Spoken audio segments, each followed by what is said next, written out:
बांग्लादेश की international crimes tribunal ने पूर्व प्रधानमंत्री शेख हसीना को सजाए मौत सुनाई है। मानवता के खिलाफ अपराध और वॉर क्राइम के 5 आरोपों में कोर्ट ने हसीना को दोषी करार देते हुए मौत की सजा सुनाई। शेख हसीना के खिलाफ पिछले साल छात्रों के प्रदर्शन पर कार्रवाई को लेकर मुकदमा चल रहा है। इनमें हत्या, अपराध रोकने में नाकामी और मानवता के खिलाफ अपराध सबसे अहम थे। पूरी खबर बताने के लिए हमारे साथ जुड़ रही है कोलकाता से हमारी सहयोगी पूजा मेहता। जी पूजा, बता। बांग्लादेश की इंटरनेशनल क्राइम्स ट्राइब्यूनल ने आज पूर्व बांग्लादेश प्रधानमंत्री शेख हसीना को दोषी करार दिया है और फांसी की सजा सुनाई है। शेख हसीना के अलावा जो है बांग्लादेश के पूर्व होम मिनिस्टर असदुज्जमान को भी जो है दोषी करार दिया गया है और उनको भी डेथ सेंटेंस दिया गया है। आपको बताते हैं कि जिस तरह से जुलाई अपराध के खिलाफ उन पर केस दर्ज किया, कुल मिलाकर 5 ऐसे चार्जेस जिस पर सुनवाई लगातार होती है आईसीटी में, और प्रोसीडिंग्स में कहा गया कि किस तरह से 1400 से ज्यादा स्टूडेंट्स जो है उनकी जान चली गई थी इस प्रोटेस्ट के दौरान, और जिस तरह से सरकार ने और पूर्व प्रधानमंत्री शेख हसीना ने ऑर्डर दिए थे हेलीकॉप्टर से, ड्रोन से और लेथल वेपन्स इस्तेमाल कर उन बच्चों पर या फिर उन स्टूडेंट्स पर गोली चलाने के लिए, और उसके बाद जो है बड़ी संख्या में उनकी मौत भी हुई थी। लेकिन कई ऐसे जो है एविडेंस पेश किए गए कोर्ट में, आईसीटी में, और ये कहा गया कि लगातार वो ऑफिशियल संपर्क में थी शेख हसीना। उन्होंने ऑर्डर्स दिए थे शूटिंग के, वेपन्स यूज करने को कहा था और साथ ही एक वर्ड इस्तेमाल किया था राजकुमार,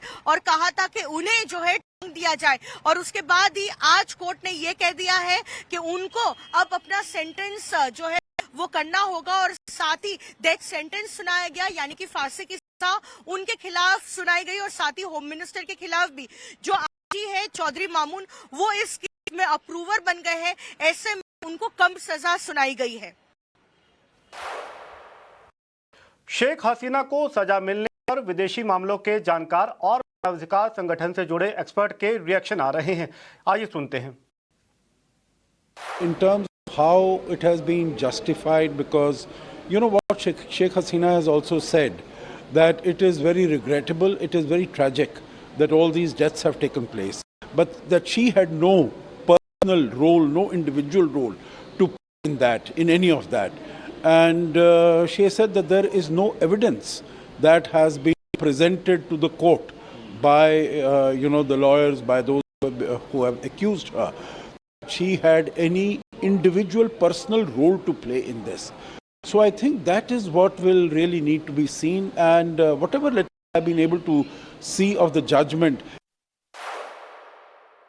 यूनुस ये जाति को इतना बुरी हालत कर दिया कि इनका हालत क्या हो जाएगा। यूनुस को और यूनुस को गैंग को जो आसिफ नजरुल जो प्रोसिक्यूशन ये जो किया, ये जो साजिश किया, ये साजिश की खिलाफ पूरा बंगाली जनता, पूरा जाति, पूरे बंगाली कौम आज जाग रहा है, आज इसके खिलाफ आवाज उठा रहा है। शेख हसीना ने फांसी की सजा मिलने के बाद प्रतिक्रिया भी दी। बांग्लादेशी कोर्ट के फैसले को पक्षपाती फैसला बताते हुए शेख हसीना ने कहा है कि यह पूरा फैसला राजनीति से प्रेरित है। अब भारत से शेख हसीना के प्रत्यर्पण की मांग हो सकती है, लेकिन इस मामले पर शेख हसीना ने अपना फिलहाल जो प्रतिक्रिया दी है उसमें इस पूरे फैसले को और इस पूरी प्रक्रिया को चुनाव या राजनीति से प्रेरित होता हुआ बताया है।